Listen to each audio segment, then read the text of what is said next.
Welcome to the Tip In Maple Leafs podcast. I'm Chad. I'm Dale. Today on the podcast, we're going to be looking at training camp. We're going to be looking at line combos, matchups. Keefe says he has a new system to go.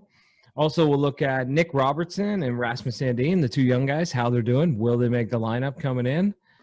We might look at some more stripper stories. We don't know. And much more right here on the Tip In Maple Leafs podcast. Don't forget, you can follow us on Facebook and Instagram at the Tip In Maple Leafs podcast, on Twitter at the Tip In podcast, and now on YouTube at the Tip In podcast. If you go to our YouTube channel, hit like and subscribe, and or what do they say? Smash that like. Oh yeah, smash it hard, Smash baby. that like. Smash it hard. So, anyway, what's new? Oh man, it's exciting. Like they're back, baby. There's been a mustache sighting. He's in town, first day. Yeah, he's here. Wasn't sure if he was going to be there or not, but he was there, answering questions, confirming that COVID was real, but basically said he was asymptomatic, right? So, yeah, so he did have COVID. He's fine now, like we said he would be. He looked good. Oh, he looks good. The mustache looks great. Better than ever. And, he basically called Steve Simmons a dick. And he's like, look, man, this guy. And, okay, so we don't need to spend a lot of time on that. We already knew he had it anyway. So he finally confirmed it. It's out of the way. Yeah. But what came out of, I guess not just the Leafs, like first day of camp, of summer camp, but like the league opening camps on Monday, was this new terminology. The new terminology. What is it? Unfit to play. Unfit to play. The story of my life. Unfit to play. Yeah, that's the story of my life. I've always been unfit to play. Me too, man. Unfit to play. Hey, do you want to go on a date with me? You are unfit to play. That's right. That's right. So, what does that mean now? Like, they're saying that is everything. If you have a broken leg, you're unfit to play. If you are overweight and out of shape, you're unfit to play. If you have COVID-19, it's unfit to play. They've taken every injury, every possible reason to not be playing, and they've put it under this umbrella, unfit to play. And I think it's to protect guys from saying they have COVID-19. Yeah, okay, and I get that. So, this is league-wide here, we're talking. But, so this is is this going to be an ongoing thing? Like, if a guy goes down with a broken hand or a leg injury, is it all unfit to play from now on? I don't know. I mean, there's going to be things that are pretty obvious. If a guy's playing in the game in the round robin or something and takes a puck off the face, and we see him leave the ice with no teeth in his mouth, and then you're like, how's the injury? And he's like, all I'll say is he's unfit to play.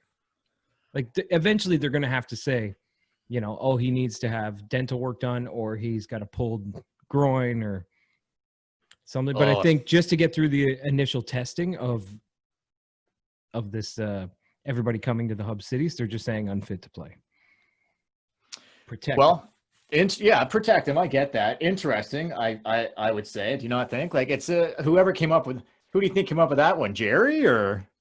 Yeah, they have a department at the NHL that comes up with this stuff. Basically, people who are getting paid a lot of money to come up with stuff, so this is what they come up with. I haven't heard that in any other of the major sports, though. Have you? They're not. No, but have you noticed that since the NHL's ramped back up, they haven't announced a player on Pittsburgh has COVID, a player on Tampa has COVID. It's all been this guy's unfit to play, this guy's unfit to play. Where in the other leagues, like the NBA, they've just been saying straight up, so-and-so has COVID-19. So, the first day of Pittsburgh's camp, they had 9 guys unfit to play, or they had something, whatever. Right, but we knew before that they had a big wad of COVID-19 cases. Yeah, in there. Pittsburgh has a huge wad. A huge wad of cases. Tampa too. Yeah, they got big wads down there too. Yeah. But so I thought the numbers. See, we didn't know this the last weekend when we did the podcast that they were gonna have new terminology for COVID-19, unfit to play, whatever. So they didn't really come out with how many guys actually tested positive for the first week. So there was no number on it. No. So no, and all they've ever said is unfit to play. So on the Leafs, it's Timothy Liljegren's unfit to play. And is there someone else? or it's a Marlies player or something, is unfit to play. But anyone that was invited to camp, it's Timothy Liljegren's unfit to play. He was the only one, and I don't think that was a COVID thing because he was still around apparently, like working out and stuff. They would have sent him out of there if he had. I don't think he had COVID-19. I wasn't sure if he maybe was in Sweden during the few months because Sweden didn't do a lockdown. They did a herd immunity, right, or to get everyone infected and get rid of it. So I wasn't sure if maybe he was in Sweden and he caught it. I don't know for sure that it wasn't COVID-19, but I heard Feschuk or somebody saying that like he was still around the team. He was like working out and doing stuff. He just wasn't on ice. So I think he has an injury. I think he has an injury personally. So we got a small wad in Toronto. Yeah. Oh, very tiny. Very tiny. Tiny wad. Barely anything coming out there. Just shooting blanks. Basically, which is awesome, man. But the Leafs, unlike most of the teams in the league, the Leafs had been together in phase 2 for like a long time, weeks. Basically, most of the team, 20 players or something like that, have been in Toronto for months. That's right. So, I mean, they were ahead of the game to begin with. And I don't know. I haven't seen a lot of footage out of other camps this past week, but what I've seen out of the Leafs camp, I've been extremely impressed. I don't know what, like, they look like they mean business to me, man. I don't know what you think. Yeah, they do. They look ready. They look ramped up to go. They were even using officials at their games. The NHL told them, no, can't do that. But they look so ready to get this thing going. I will say this. I was watching a few of the other camps just on the internet because it's hard to find on TV. Edmonton, man. Yeah. McDavid, he looks rested, strong. Holy shit. He could take down teams by himself. He looks so good and ready. No doubt, man. And so Edmonton's got a shot, man. I saw an interview. I think it was Kyle Clifford that was talking to. I don't know who he was talking to. Just when they were doing the media scrums after like the practices, right? Whatever. And we got a kitty coming in here. Oh, get that pussy out of here. Yeah. Only the YouTube watchers will see that. But if you're listening, you can't see it, but a pussy has just crawled onto Dale's bed. He's leaving. He's back. He's out. He's out, though. He's out. Quick. Oh, no. He's back. He's back. Anyway. Is that the first time a pussy's been in your bed?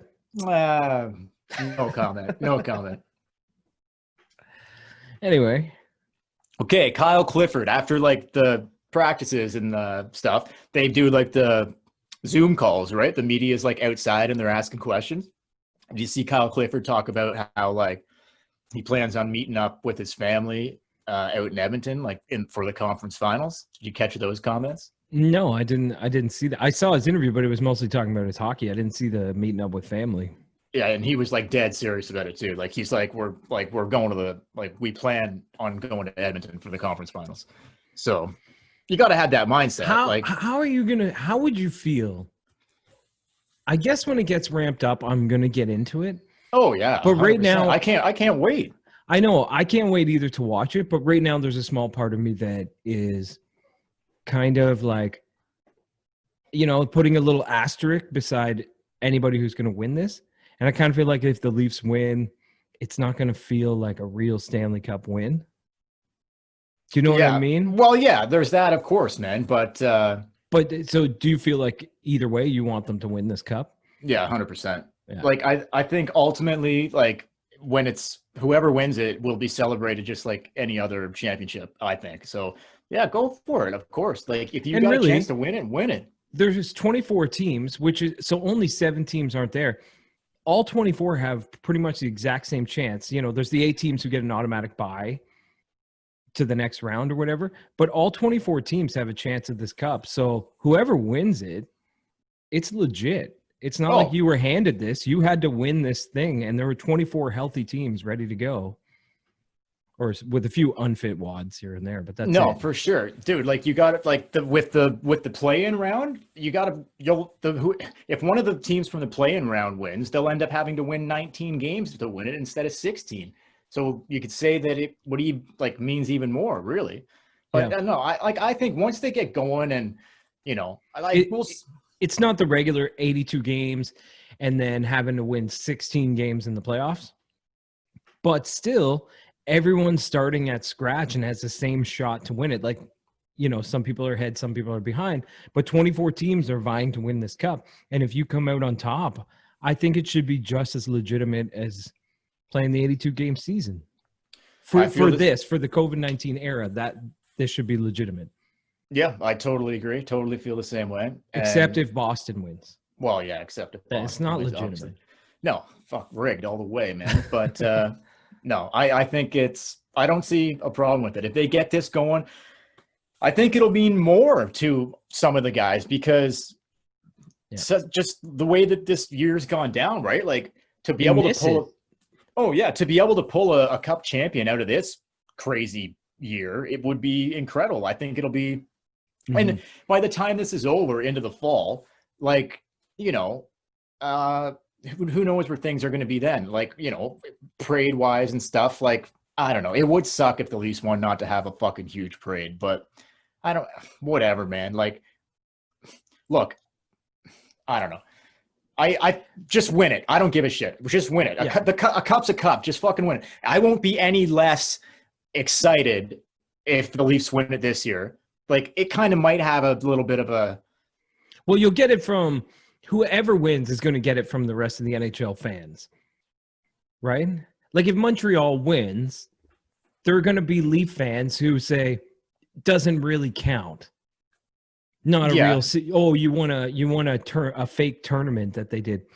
And if Leafs win, you're going to get fans from the NHL be like, oh, and they're going to make the joke, this is the only way the Leafs could win a cup. Yeah, but it doesn't make any sense. You still have to, like, you got to win 3 games to get in, and then all the other series are like they would normally be anyway, best 4 out of 7. So what's the fucking difference? There's no fucking fans. That's it. We'll see what the level of play is actually like when it comes down to it. But if you've got an Edmonton, Toronto, it's the same. Okay, hang on. I think so too. If you've got an Edmonton, Toronto Stanley Cup final, are you fucking gonna tell me like, it was not legit or whatever? Like, you imagine an Edmonton, Toronto Cup final? That would be fucking ridiculous. And honestly, they look like the 2 most prepared teams. It might be because they're 2 of the younger teams, or their stars are younger, I should say.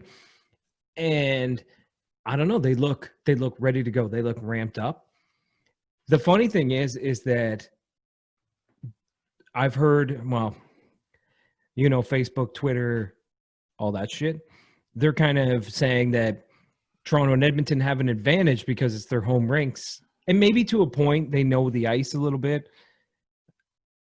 But I don't know. I don't think it's an advantage when there's no fans in the arena. I think if I walked into Boston to play the Bruins and there wasn't one person in the crowd, it wouldn't feel like Boston. No, not at all. So, and Toronto, it's not like it's crazy there in the playoffs anyway. It is crazier outside and stuff. Outside. The city is buzzing in the playoffs. For sure. But they already said, like, the Leafs, when they're playing home games, they'll be in their dressing room. When they're the away team, they won't be. Did you hear that? Yeah, no. Everything is set up like that. Same with the Oilers. Right. And they did say that, like, there won't be Edmonton's logo or the Leafs logo at center ice. They are just going to put. I said that last. Logo. Yeah, I said that last podcast. They'll just do it'll be like the All-Star game. No, but they confirmed that is 100% what they're going to do. But, yeah, it makes sense. Yeah, it makes sense for sure. Because then you're giving an advantage to television advertisements to the Maple Leafs and Oilers. Yeah, no, for sure. Which is pointless. Okay, do you want to go here quick? I'm going to go 2 quick places. Okay, I'll save the second one. Just quickly, I wasn't going to bring this up, but just real quick. The first day of camp, the Leafs kind of they were donning all the Black Lives Matter gear, right? They were. So, and every single one of them had it on, and so they should. I did not have a problem with it. I'm just yeah, it's good for the organization. Like, the Raptors pulled up in Orlando in their hub, with their buses decked out, all Black Lives Matters. Now, keep in mind, obviously the Raptors, predominantly a black organization, for the most part, a lot of black players, right? Yeah. Most of them are. The Leafs. And a lot of American players too. Sure. Because And I think yeah. the Black Lives Matter protest is a big American push. It's worldwide, but it's Yeah. very centralized in America. Oh, without a doubt, man. Without a doubt. Yeah. I don't want to spend a lot of time on this, but I just want to say, so Shanahan and Dubas obviously are like trying to, they're the same with like the Pride Parade in the summer, and like they're all involved in like making everybody feel included. They don't want to be this, they want to be part of the solution, not the problem. So, and I think that's great. Shanahan's on board, Dubas is on board, Yeah. the players are on board, trying to just like whatever Do you they're know how trying to many? do. Do you know how many kids look up? My son is 4 years old. He sleeps with a Mitch Marner blanket. He has like a Matthews t-shirt that he wears all the time, things like that. He's 4. He's going to grow up. They're still going to be on the team. He's going to idolize these guys. If he's 7 or 8 years old and he sees Mitch Marner in a Black Lives Matter t-shirt and he sees Mitch Marner and he's like, what does this mean? And he looks into it. I mean, that's what role models do. They set an example, and the team is like, we are going to set an example. It's not for the old men who are screaming on Facebook and shit. It's for the kids. It's for the next generation to learn, and that's what they're doing. I agree. And I think that is great. Any little thing that you can do to try to progress it in a positive manner instead of all the, like, try to wash away, like, just the deep hatred and racism, especially in America, but it's here too. It's fucking everywhere. It's everywhere. It's worldwide. Any little thing you can do to try to eradicate that and make it better, I'm for. But just here's my whole point in all of this, and you touched on it briefly, and then we'll get away from this. Facebook, okay? Literally, I was reading some of the comments on some of the Leafs fans' Facebook pages, even on their own on the Leafs' own Facebook page. They had pictures of it, and even fans leaving comments on the actual Leafs page, just like these all lives matter people, and just people totally turned off by they were wearing the Black Lives Matter t-shirts. It's such a big deal that these guys are wearing Black Lives Matter t-shirt and just trying to set an example, be role models, and be on the right side of history. That's what I'm saying. These fucking guys that get angry about it, I don't get it. I don't get it either. I'm reading through these comments and I'm thinking, I didn't comment on any of it because I would go back and forth all fucking day with these jackasses. But like, yeah, I'm reading through these comments and I'm literally like, but it's not even about their political views or anything. It's the fact that why do you even have to make the comment in the first place? Well, what is so fucking offensive about that? It doesn't, and it doesn't affect your life. If Mitch Marner comes out in a Black Lives Matter t-shirt, I know you're a Leaf fan. Are you so offended by that you've got to go on their Facebook page and make a comment? I saw when the Raptors pulled up on the bus, I would say 40% of the comments on that picture were dogging it. We're, throwing shit on this Black Lives Matter bus. Wait, for the Raptors, really? For seriously? The Raptors, yeah. And like you said, that's unbelievable, man. I think the Raptors have a deeper connection to Black Lives Matter than Leafs, being that they come from those cities where all these protests are happening. Of course. So I don't get it, but Brendan Shanahan and Masai Ujiri are tight friends, and just they're all part of the same organization. So like follow suit, right? Like get on fucking board. It's something that everybody should be on fucking board for. And if you're not on board for it, what the fuck is wrong with you? Seriously. Yeah. Or if you're not on board for it, fine. You don't got to go comment. You don't got to make you. This is the thing about social media. It makes it feel like everybody's opinion is so fucking important, right? Like we don't care. Mitch Marner's wearing a Black Lives Matter t-shirt. The Raptors have a Black Lives Matter bus. You don't like it. Okay. Yeah. You just shut the hell up. You don't need to come on and comment. But the whole thing that blows my mind is like, why? What don't you like about it? You don't you don't think that there's a fucking major problem in society that you have a very difficult time because you don't see their point of view at all. And I get that. But I'm taking it even lower than that and saying it's not even about do we share the same point of view? It's why do you even need to comment? Like we can have different points of view. I'm not going on the All Lives Matter page and yelling at them. No. So oh my God, is there an All Lives Matter page? there probably is. I don't know. I don't go searching for it. But although, oh man, if one of the players came out wearing an All Lives Matter shirt, oh, I'd lose I would my probably shit. make a Oh, comment. so would I, man. But So would I. luckily that hasn't happened. Anyway, Okay. Anyway, let's move off that. But I'm glad that you touched on that. That was good. well, just reading the comments is what pisses me off. Like, just shut the fuck up, people. Figure it out.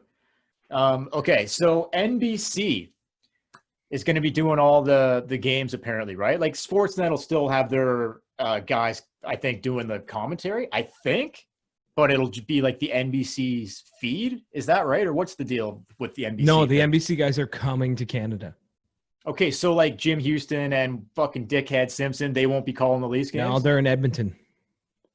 Okay, so they're still – oh, okay. So you have to – the TV people have to stay in the bubble.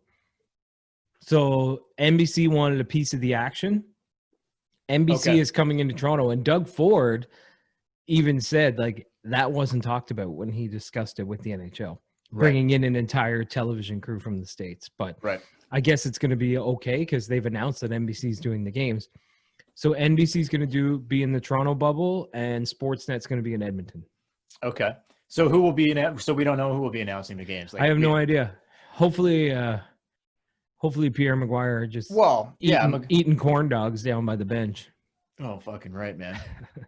Okay. Well, anyway, the reason I brought that up was because what I really was going to talk about was our buddy, friend of the show, all-time great in Leafland, Paul Hendrick, is leaving. He's leaving the organization. Mutual departure, I think, or so they say. Oh, Henny. Met him in person once. One time I met him in person. Spilled my beer on him. And did you really? Yeah, remember I won front row tickets over the radio years ago. This is back. Nick Antropov was on the team. But anyway, right where we were sitting, right beside, we were at the end of the front row, and right beside was where Paul Hendrick does his talking, right by the glass there.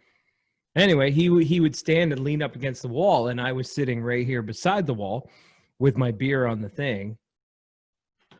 You know, after you have like 3 or 4 of them tall glasses at the Scotiabank, you can you start to feel it pretty good.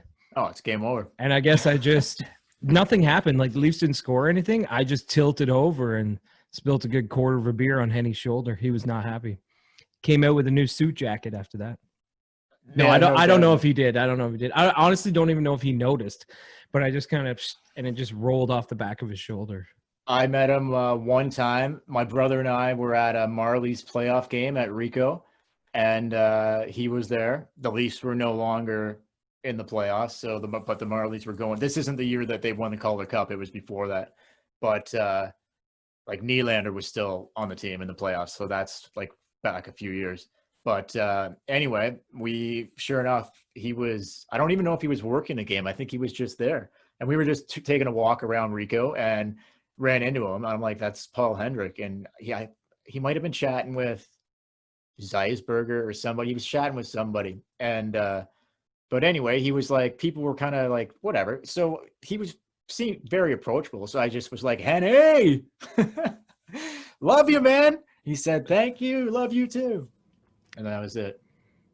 That's my only. I like Henny, but I don't know. He's such a good guy and down to earth, but yeah, his lob ball questions at the press conferences. That's why he probably worked for the team for so many years. Well, and that's why he was employed by the team, right? That's right. Because they would get beat. Remember when Babcock was there and near the end before he got fired? Like they lost 7-0 or whatever to Pittsburgh before a couple of games before he got fired. And Henny would come out in his question and be like, look like you may turn it around there with a good shift in the second period. Did you see the momentum starting to shift your way? And you're like, what? Yeah. No, you're supposed to ask Mike. How long till the fucking axe drops, bro?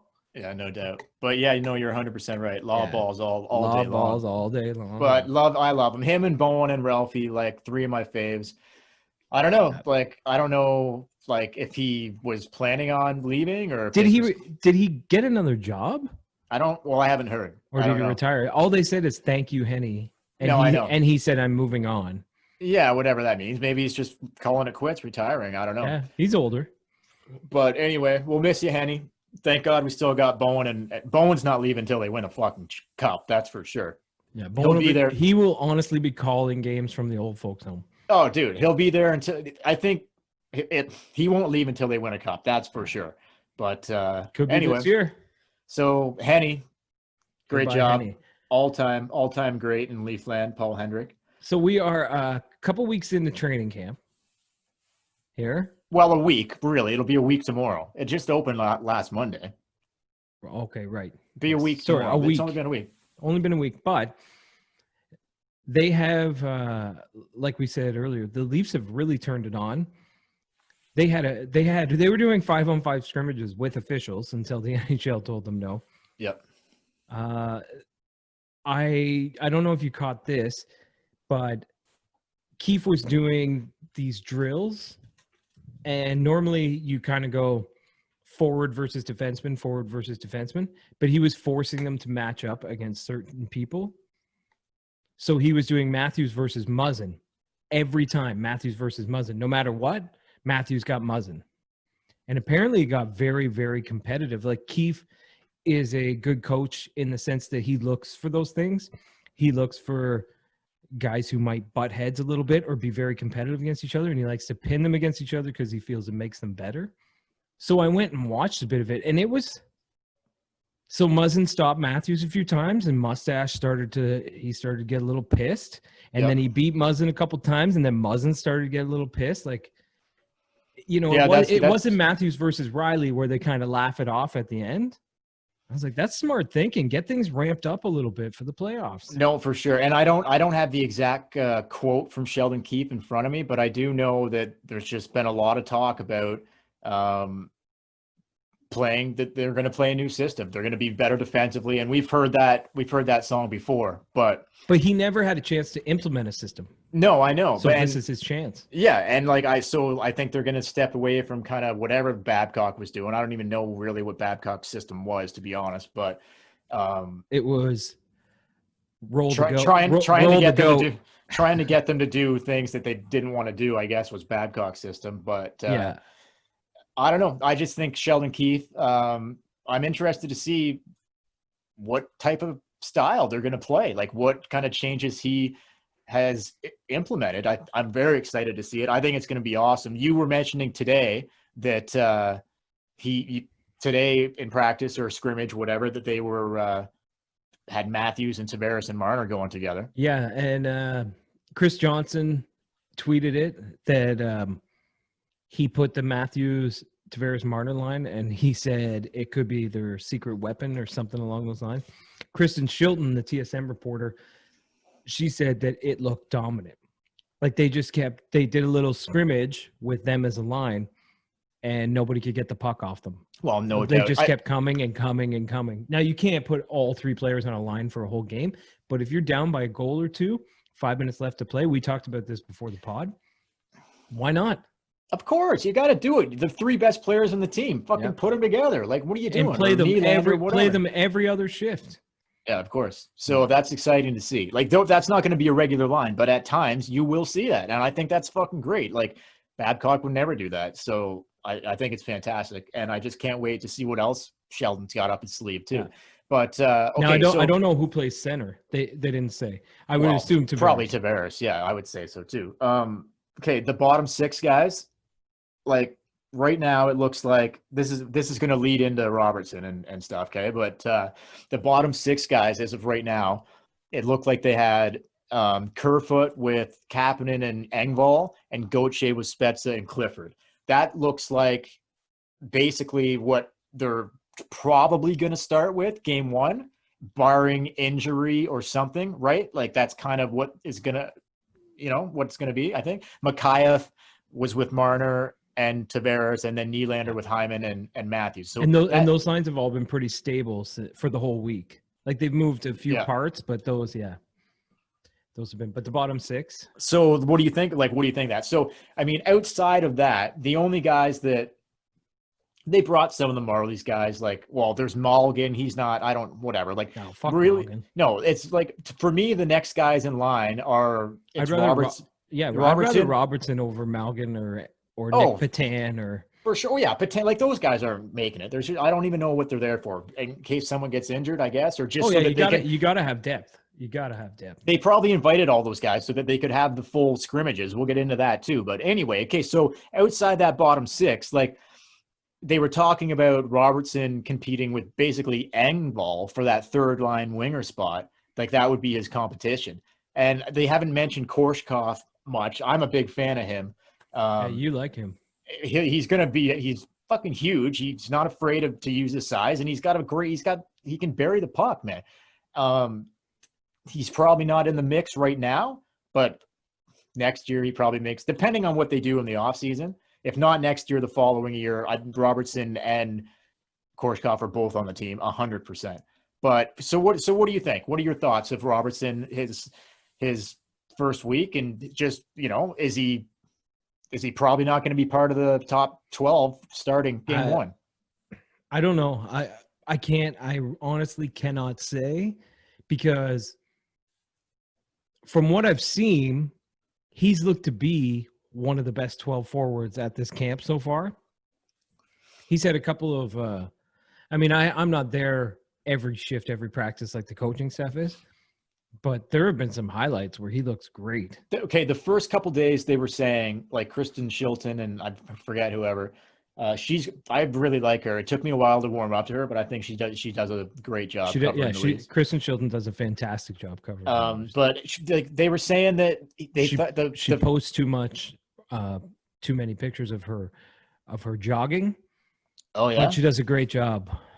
Okay, well, anyway, they basically were saying that Robertson struggled the first couple days. He was trying to find his way. He didn't realize, like, everyone was like a step ahead. It was his first time really playing with the big boys, right?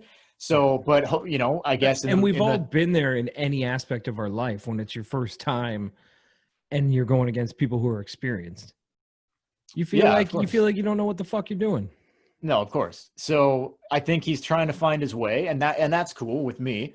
I don't know. I'm not sure that he makes it, like, for game 1, but I think that if someone goes down, he'll be the first guy in. That's what I think. Yeah, and it sounds, anything that Keefe has said has been sort of the standard coach. He's got to earn his spot. Because some of the guys are getting stuff. Some of the guys are getting sent home, right? Like, not everybody can stay. Like Brooks and Malgin and these guys, like, they're not going to be around, right? Like, they're going to be. Yeah, like, you can only keep so many people. That's right. So I think they keep Robertson. I could be wrong, but I think they do. I don't know how many guys that they can keep. Why wouldn't you? Because with the cap staying flat, you have one option next year, and that is to trade Andreas Janssen and put Nick Robertson as your third line left winger. You don't have a choice because you need that cash going forward. Yeah, I so agree. Why not keep him around and let him learn as much as possible? If you think he's going to be on the team eventually, like, is Malgin going to be on the team eventually? No. Keep Robertson around. Keep him around. Yeah, I think you do too. And, like, you can't do, like, look, man, I don't care if it's the OHL. I don't care what league it is. If you score 55 goals in fucking 40, however many games, like, dude. What did he break? He broke his finger or something. Broke his hand. He broke his hand like broke the same time. And still almost won the scoring title. Or did win the scoring title. Yeah, he did. He did win it. Exact same time that Tavares broke his hand, Robertson broke his hand. And it took Robertson a bit longer to come back. He missed like a month. He missed a full month. He missed a month and still won the OHL scoring title. Still led the league in goals. So, yeah, that's a guy you want to keep around. It's probably a guy you want to keep around. Yeah. So, anyway, what about we'll see. We'll see what happens after. We'll see where he looks, by the end of this week. We'll see. What about Sandin? What are your thoughts there? Doesn't look like he's in the top 6 right now. It does not. And to be perfectly honest, he hasn't looked that great. He hasn't.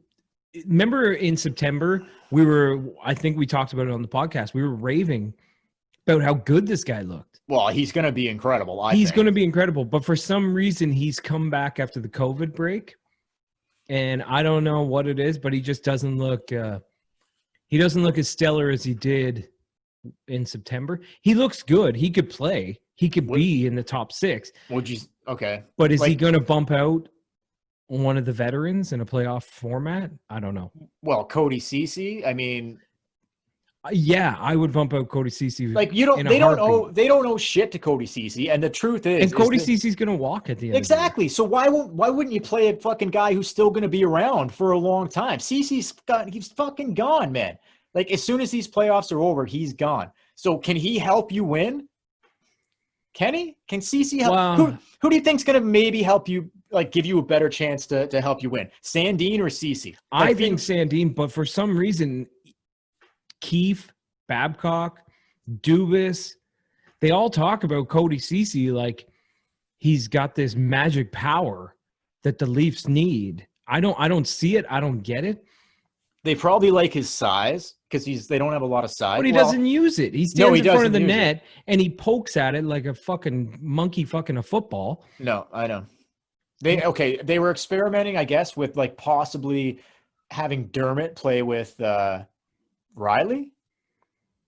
Yeah. Were you aware of that? Well, Riley's been with Cece almost the entire training camp. So I wasn't aware of that, and I haven't seen it. They were talking about Dermott possibly playing with Riley, so that would mean that they would be switching Cece. I don't know if to play with Barry or if they were considering taking Cece out. I don't know. I don't know what they're gonna do. We'll see. Like I'll have to see more out of Sandine. Personally, I would, like I said, I don't think they owe anything to Cody Cece, and I don't see why they wouldn't play if Cece outplays him in camp, I guess, but I just don't see that being like accurate by the end of camp. I just don't think that's. Maybe they don't feel comfortable Sandine playing in the top pairing because they have Riley, Cece, Muzzin, Hall, and Dermott Sandine, or Dermott was playing with Barry. Oh, Barry, fuck. So, there's another guy. Like, how is he going to look? I hope he looks fucking like the old Tyson Barry. But he looked good. He started to look good before the COVID thing hit. Yeah. But anyway, I don't know how I forgot about Tyson Barry. But anyway, maybe they feel if they take CC out, they don't want to put Barry or Hall up there because they don't feel comfortable with Barry up there, and they like Hall and Muzzin together. Maybe they feel Sandine's not ready to be. Because how many minutes do Riley and Cece eat up? Well, Cece not as many, but a lot of minutes. I guess so. Anyway, okay, we'll get into the scrimmage in a sec. Why don't you give us a plug? Right, we are the Tip in Maple Leafs podcast. Don't forget to follow us on Facebook and Instagram at the Tip in Maple Leafs podcast, on Twitter at the Tip in Podcast, and now YouTube. You could be watching this right now on YouTube at the Tip in Podcast. Hit the subscribe button. Smash that like button. Smash it. Smash it hard. Are we the Tip in Podcast on Tip in Maple Leafs podcast, Tip in Podcast? Yeah, basically, okay. You just search on YouTube and you'll find it. You'll find us. Just look for the two old dudes talking hockey. Yeah, that's right. That's us. Okay, so do you want to talk about the I only got a couple things left. I don't know what you got left. Yeah, no. You want to talk about the 5-on-5, or sorry, the best of 5 scrimmage that they had planned? Yeah, go ahead. Well, I think that's fucking. I didn't see that coming, but it's super smart. I know they were scrimmaging the first couple days, but then they started they're spreading it out over the training camp. They've played 2 games. It's tied at 1 now. Team Matthews won yesterday, I think. Nylander scored twice, and Robertson scored a goal as well. But I don't know. I think that they were trying to. When I saw the rosters, they're trying to emulate the series, right?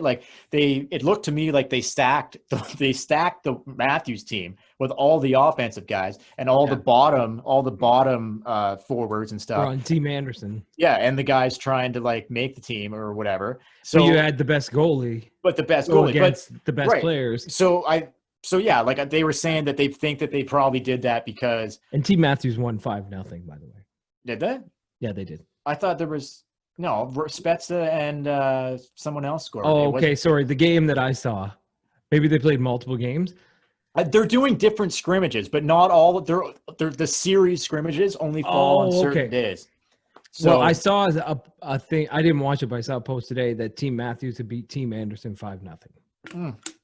Okay, well, maybe they did then. I don't know. Maybe I was looking at something else, but yeah, no, they could be playing every day a game to get ready. It's good for Anderson. Like, imagine facing that firepower every day, and the team in front of you is basically the Marlies. Right. That's some. Yeah, that'll get you in shape. I think that's the main reason they're doing it is to get Anderson, like, you know, like he's never gonna have that. Like, Columbus doesn't have near what the top end talent that the Leafs have. So no. And Columbus won't throw that at you anyway. Oh, right? hell no. No. You're never gonna get it. Like, the Leafs are never gonna play defense in front of Anderson, even though they don't play defense great. They're never gonna play it as bad as their bottom players. No. And okay, on Anderson's team, also, like, the top D pairs are on Anderson's team too. Right. Yeah. Because they want the forwards. No. He's got no help. No. Exactly. So, but I think that I don't know. They want the Leafs' best players going against the Leafs' best offensive players going against their best defense of players. But that's not like what Columbus is going to be throwing at you defensively. Isn't it funny? Morgan Riley's no Seth Jones in his own end. No, but isn't it funny that these things seem simple? Like, okay, we'll put our best offense against our best goalie and best defense. That'll help us get prepared. And yet a coach does that, and people are like, wow, what a great idea. It just seems like common sense. It does. I didn't think of it at first, to be honest. No, but when you see, I know that's the thing. I didn't think of it either. But when you see it, you're like, oh, that makes so much sense. Have your best offensive guys try to get through your best defensive guys and score on your best goalie, and have your best goalie and best defensive guys try to stop your best offensive. Yeah, totally. When I first saw the teams, I'm like, what? Like, this Matthews team is fucking stacked. Because normally when they do scrimmages, they kind of even it out. Yeah. But they didn't do that. No, Marner, Nylander, Tavares, Matthews, like Hyman, all the top guys are over there. So anyway, you want to go quick on? So we'll see. I think it's the scrimmage. It's another smart. I think they're posting them. If you're watching this on YouTube, you can hop over to the Leafs YouTube channel. I think they're posting clips from the scrimmages if you want to see what we're talking about. Okay, you want to quickly on Mikheyev? Soup? Yeah, he's looked fucking dynamite, man. Well, he's been off for. I know, but like his hand apparently is like healed like it never happened, and I know I saw him ringing shots. Yeah. So he looks perfectly fine, man. He was just fucking zinging them.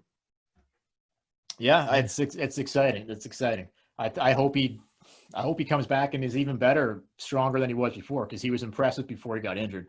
I think that's a good sign for things to come.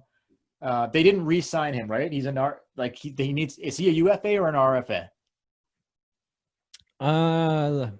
Let me look, because I have a feeling UFA.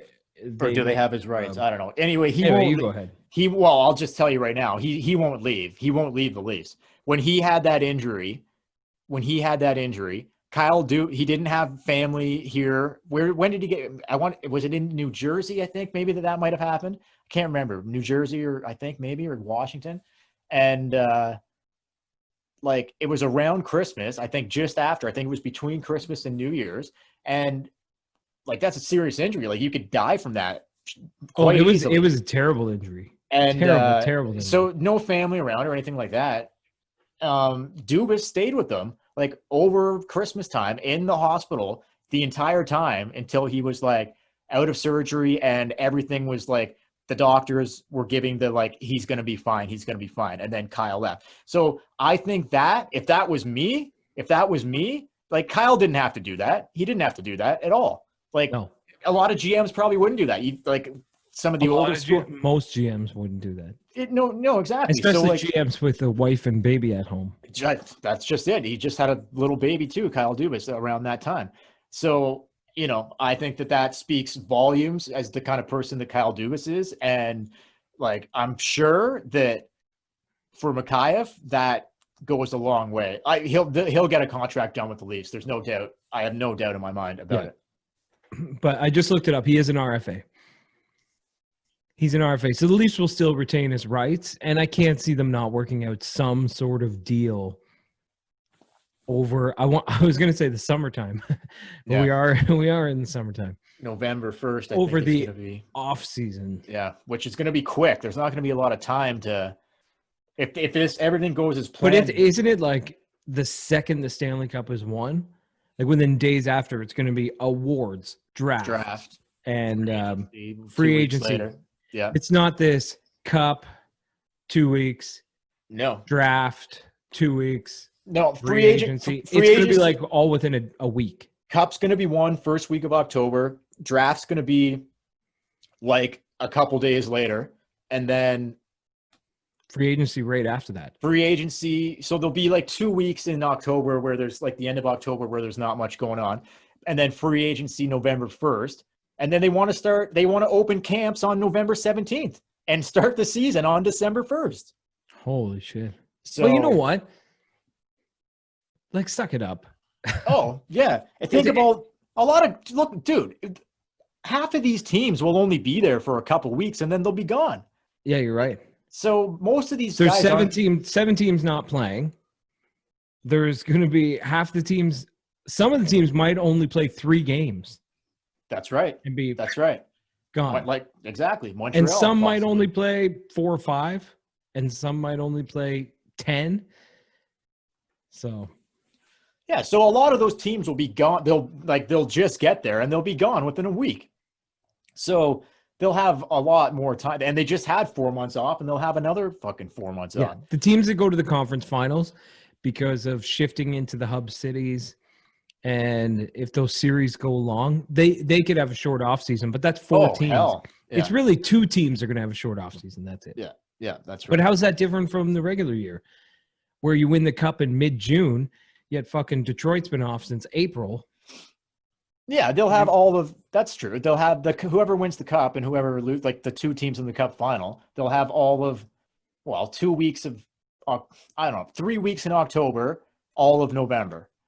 Yeah, I mean, what are you going to do? Yeah, and you had all this time off during COVID. They just had 4 months off. So what are you going to do? Right. Okay, we won't go much longer. What about so the first game? Well, the Sunday night game against Columbus, the 2nd of August, but they have got one exhibition game against the Montreal Canadiens on July 28th, I believe. Yes, a week from today. Is it? I don't know. Is it? What's today? Is today the 21st? Today's the 19th. 19th. It's a Tuesday, I think. Is it? So a week from Tuesday. Ever since COVID hit, man, I cannot keep my days straight. So we're almost what date it is. What day? No, I hear you. We're almost a week away from that exhibition game, and then I guess the 29th, 30th, 31st, first. I guess they'll have 4 days off, or I guess they'll get some practice time in. When did they go into the hub? On the 26th, right? Yeah, the 26th. 26th, and then August 2nd is the first game.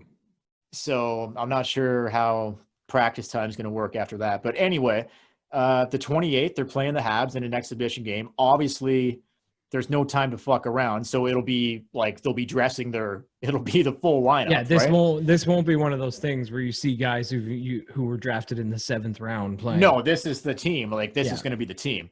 So there's no time to fuck around at all because zero time. You come in on August 2nd. That's a Saturday. They play Saturday, Monday, Wednesday, and then potentially Thursday, Saturday, and then it's over. Whatever happens in that best of 5, you're either going home or you're moving on. That's quick. Sorry, That's Sunday, Tuesday, Saturday.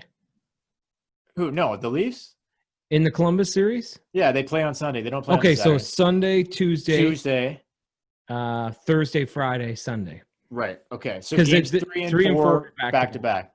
Okay. So yeah, there you go. Like that's a quick. Yeah, in 1 week it'll be over Sunday to Sunday. And if it goes 5 games. And I don't think it will go 5 games. It might. It'll know. Probably go 4 at least. Yeah, I think both teams will win a game. Who knows? I have a feeling it's going to be 4 games, and yeah, could be. But we'll do our predictions in the next podcast because next podcast we're going to look at Columbus. Yeah, all right. And we're going to look deeper into the matchup because we're going to be getting closer. Anything else you want to chat about? I don't know. Not really. The Jays aren't allowed to play in Canada. Did you see that? Yeah. So for those 40 people who go to the games, they're going to be heartbroken. No, I'm just kidding. Man. The Jays do draw a crowd, not a huge crowd like they did back in the Donaldson, Batista days. No, they got a shot this year. They're only playing 60 games, dude. Bo Bichette is like a fucking – I love Bo Bichette, man. Yeah, but it's still – I don't know. Hey, 60 games, man. What the hell? They get off to a hot So they're going to start. play in either Buffalo or Florida.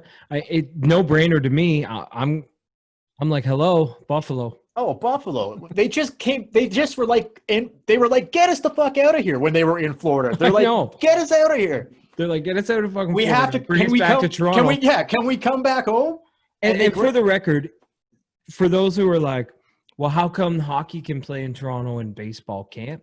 The Canadian government made this decision because the NHL is doing a hub where once they come, they don't leave. That's right. Baseball was going to do regular business as usual. Business as usual, which is no fans. So the Yankees would come in for 3 days, hit the road. Boston would come in for 3 days, hit the road. Cleveland would come in. Tampa, hit the road. Tampa, all those teams. Yeah, and then the Jays would go out.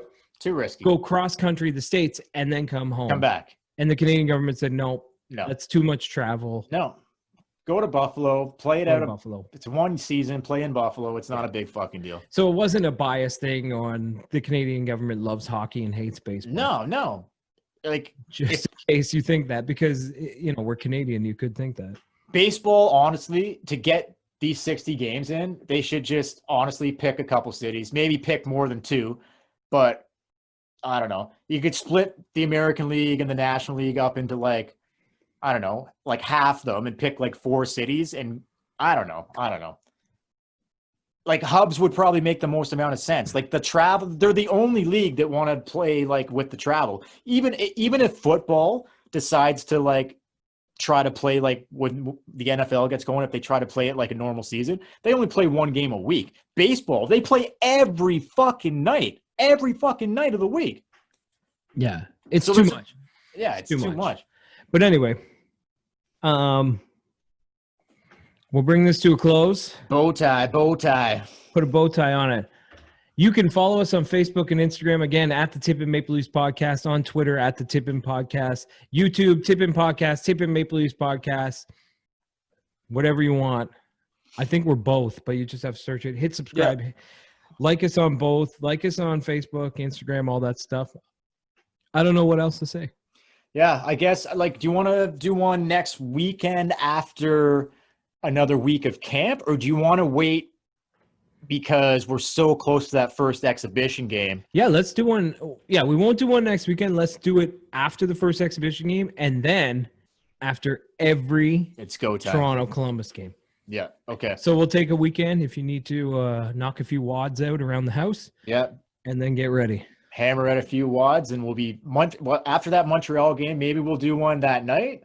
Yeah, and right after the game, and then that night or the next night. But we'll do one really, really close to that. That'll be our first look at the hub.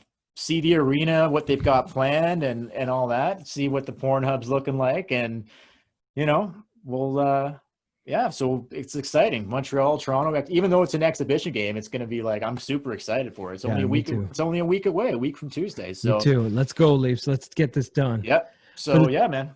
For the Tippin Maple Leafs Podcast, I'm Chad. I'm Dale. We'll catch you guys later. Catch you later.